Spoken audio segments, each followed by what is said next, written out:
everyone, and welcome back for another deep dive. So today we are going to unpack some serious international drama. I mean, you can't make this stuff up. We're talking about that wild meeting between Trump, Zelensky, and J.D. Vance, the one that sent shockwaves across the globe. How did a negotiation over rare earth minerals turn into a full-blown diplomatic meltdown? Well, lucky for us, we have exclusive access to transcripts and insider reports. So let's get right into it. It's 2025. The Russia-Ukraine war has been going on for 3 years now. Trump, who advances his VP, is back in the White House, and Zelensky flies in to try to secure continued U.S. support. He's offering access to Ukraine's rare earth minerals as part of the deal. Now, I think it's important for us to pause here for a second and remind folks what we mean by rare earth minerals. Yeah, We're not talking about your everyday rocks and pebbles. Right, exactly. We're talking about elements that are absolutely critical for all sorts of high-tech stuff. Weapons, electronics, renewable energy. This stuff is incredibly valuable. And Ukraine just so happens to have some pretty significant deposits. Exactly. So on the surface, this looks like a win-win, right? Sure. The U.S. gets access to these vital resources, and Ukraine gets the military aid they desperately need. But, as you might expect, things are never that simple. Oh, you think? This meeting was supposed to be about a mineral deal, but it quickly devolved into a shouting match, accusations flying left and right. And to top it all off, Zelensky is basically asked to leave. Talk about a tense situation. Yeah, you can really feel the tension in the transcript. This is where Trump's America First policy really comes into play. You know, he's been advocating for Ukraine to cede territory to Russia as a path to peace. Wow. Which, let's be honest, is a major departure from previous U.S. policy. And not surprisingly, not a stance that sits well with Zelensky. Of course not. Ceding territory. That means giving up a chunk of Ukraine to Russia. Not just land. We're talking about resources, people, everything. It's a huge ask. Absolutely. And Zelensky is understandably not keen on the idea. Right, and you have to remember, Zelensky came into this meeting looking for security guarantees. He's seen Russia break promises before, and she doesn't want to be left vulnerable. Makes sense. But it seems like Trump is more focused on getting a good deal for the U.S., even if it means pressuring Ukraine into making concessions. So it's like two completely different agendas colliding head-on. And then, to make matters even more explosive, you've got J.D. Vance right in the thick of it. Yeah, Vance's role in this meeting is fascinating. I mean, he's long been skeptical of U.S. aid to Ukraine, even going so far as to say he doesn't really care what happens to them, back when he was a senator, of course. Wow. But now, as VP, he's in a position to directly influence policy, and he really doesn't hold back. Some of his comments in the transcript are just jaw-dropping. He comes across as incredibly confrontational, almost relishing the opportunity to push Zelensky's buttons. Yeah, there's one moment where he even asks Zelensky, have you said thank you once this entire meeting? It really highlights this underlying tension, this sense that Vance, and maybe the Trump administration as a whole, feel like Ukraine isn't sufficiently grateful for U.S. support. But hold on, hasn't Zelensky publicly thanked the U.S. for their support many times before? He has. But this line from Vance seems less about actual gratitude and more about framing a narrative. You know, feeding into that America First idea that other countries are taking advantage of the U.S., which in turn fuels public support for Trump's more isolationist policies. I see. Okay, so we've got clashing agendas, a war-torn nation desperate for support, and a U.S. administration pushing for a deal that seems to benefit them more than Ukraine. What happens next? Well, as you can imagine, the meeting does not end well. The mineral deal is off the table, and Zelensky is essentially escorted out. Wow. There's even a quote from the transcript where Trump says, he disrespected the United States of America and its cherished Oval Office. He can come back when he is ready for peace. Wow. That's pretty harsh. It's not exactly the way you'd expect a world leader to speak to another, especially one whose country is in the middle of a war. It's a power move, plain and simple.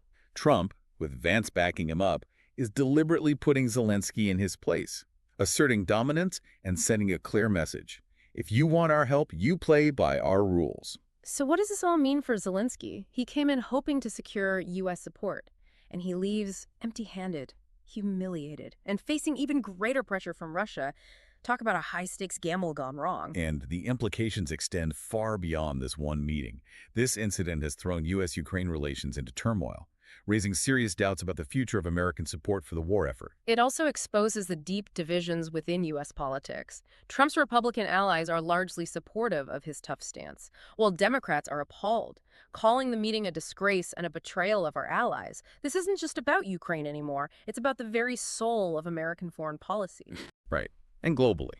Well, the international community is watching all of this unfold with a mix of concern and uncertainty. Some countries are echoing Trump's call for peace at any cost, while others are deeply troubled by his treatment of Zelensky and what it might signal for the future of global stability.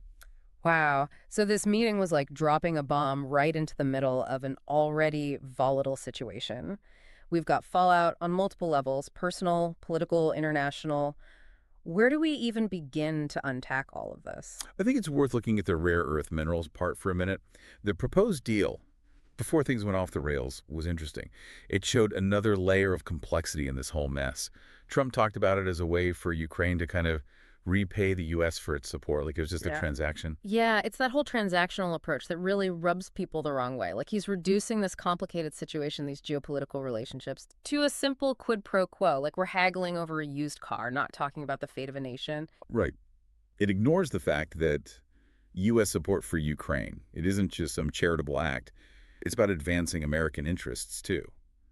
A stable, democratic Ukraine helps keep Russia in check in the region, which is good for the U.S. strategically. So by making it about repayment, Trump's kind of undermining the whole reason for the U.S. being involved in the first place? Yeah, pretty much. It's a short-sighted approach, to say the least, and it could have some serious long-term consequences for American influence on the world stage.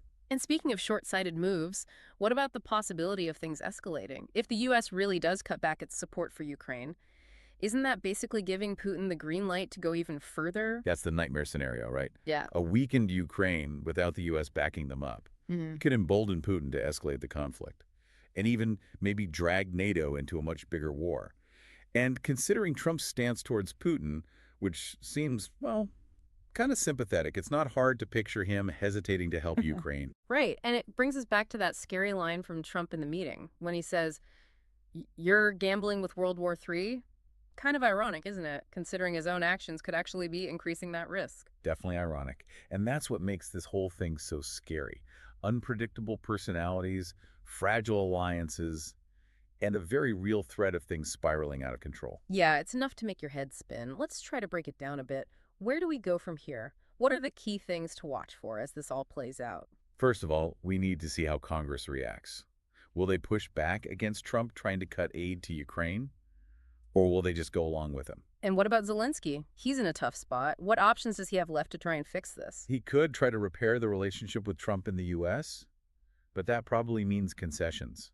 Concessions that might be unacceptable to him and the Ukrainian people. Like what kind of concessions? We're talking about possibly giving up territory to Russia, right? That seems like a huge risk. Yeah. Not just for Zelensky's political career, but for the future of Ukraine itself. Absolutely. It could make Putin think he can just take what he wants. And there's no guarantee that even if Zelensky does what Trump wants, the U.S. will actually hold up their end of the bargain. So what else can he do? Turn his back on the U.S. and look for support somewhere else? He could try. The European Union is the obvious choice, but they're already dealing with a lot, economically and politically. It's not clear how much more they can do, especially if the U.S. isn't leading the way. We've also seen China getting more involved globally.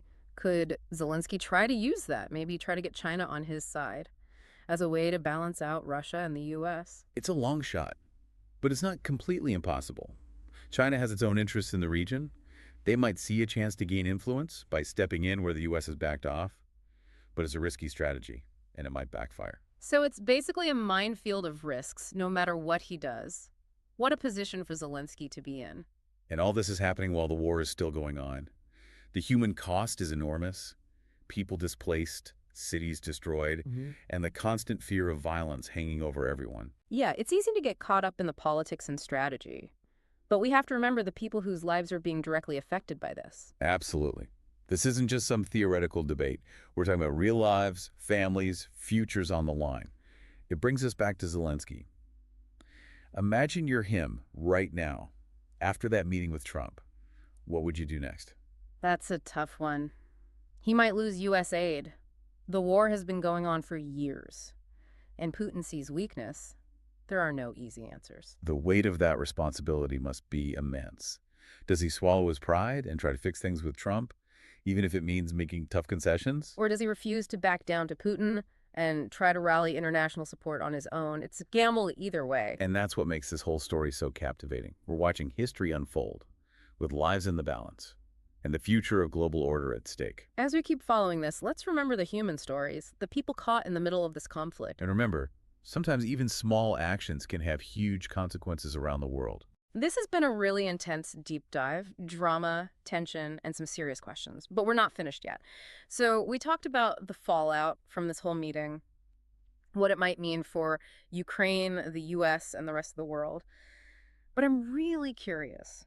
If you were advising Zelensky right now, what would you tell him to do? Oh, that's a tough one. I mean, there's no easy answer. He's in a really difficult position. Yeah. On the one hand, he could try to smooth things over with Trump and the U.S., but that probably means making some pretty big concessions. Concessions like what? Exactly. Right. We're talking about potentially giving up land to Russia. That seems like a huge risk, not just for Zelensky, but for the whole country. Right. It could embolden Putin, Hmm. make him think he can just take whatever he wants. And even if Zelensky gives in to Trump's demands, there's no guarantee that the U.S. will actually keep their end of the bargain. So what's the alternative? Does he turn his back on the U.S. and look for support somewhere else? He could try. Hmm. The European Union's an option, but they've got their own problems to deal with. It's not clear how much more they can do, especially if the U.S. isn't leading the way. What about China?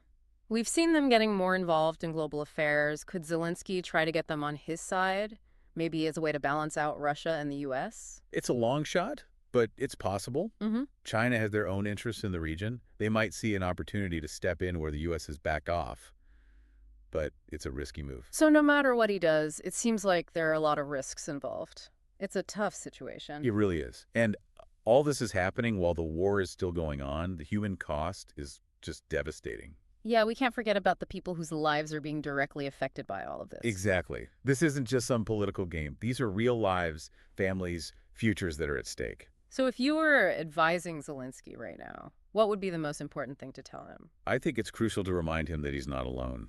Yeah, the meeting with Trump was a disaster. But there are still people around the world who support Ukraine, who believe in their right to exist, who are willing to stand up to aggression. It's a message of hope in a situation that can feel pretty hopeless. Exactly. This isn't the end. It's just another chapter in a long and complicated story. And while we don't know what the future holds, the decisions made in the coming days and weeks will have a huge impact, not just for Ukraine, but for the whole world. This has been a really fascinating deep dive. From that explosive meeting to the bigger questions about global politics and leadership, it's definitely given us a lot to think about. That's the power of information, right? Okay. The more we understand about these complex issues, the better we can engage with them, ask the right questions, and work towards a better world. Well said. Thanks for joining us on this deep dive. Stay curious, stay informed, and stay engaged. We'll be back soon with more deep dives into the stories that matter most.